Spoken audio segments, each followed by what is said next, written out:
Hi and welcome to another LRCC Soundbite. This week Jesus has tried to get some alone time again. He's travelled this time. He's gone north and he's hoping people will give him a little respite, but no. He's become too popular and the people still find him. But going a bit further away, someone hears about him who's desperate but otherwise wouldn't have been able to get to him. A woman, and her daughter really isn't well.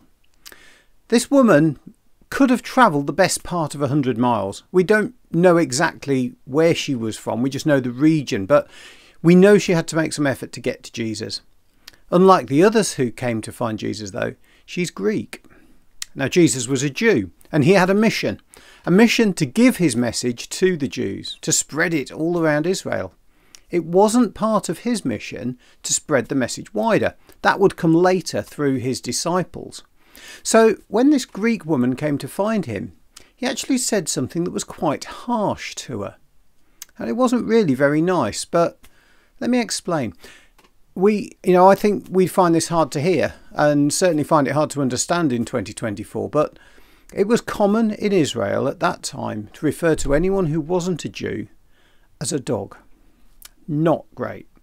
And when this woman came and asked Jesus if he would heal her daughter, he responded by saying something a bit odd. He said he needed to feed the children rather than give the children's food to the dogs. In other words, his message was for the Jews and it wasn't right for him to give that message to anyone else. The woman's response, though, was quick and definitely unexpected. She said back to him, "But sir, even the dogs eat the crumbs from under the table." She reminded Jesus that even though his message was for the Jews, there would always be a part of it that was for others.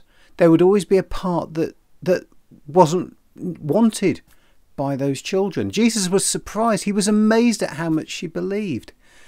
And I guess at how insightful she was being. After all, there were plenty of Jews in Israel that were ignoring or even speaking against Jesus' message.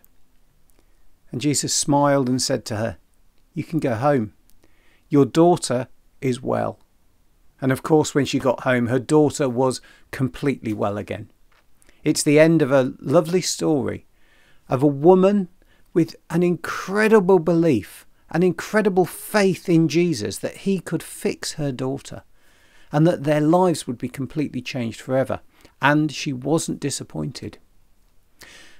I spent some time this week thinking about why Jesus said what he did and why her response changed his response.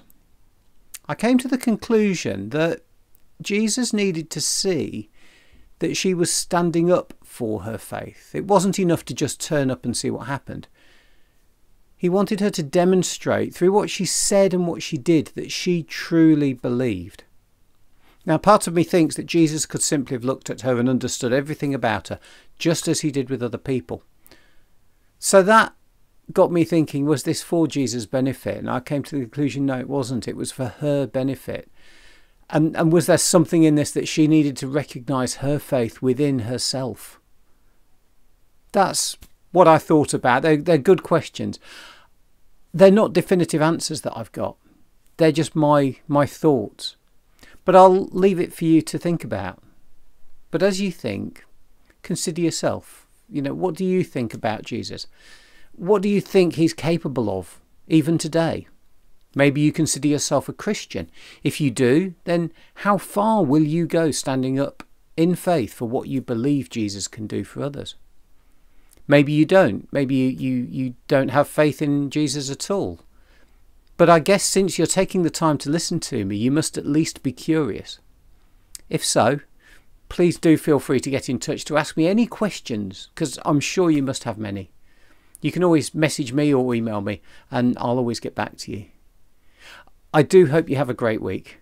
God bless you, and I'll see you next time.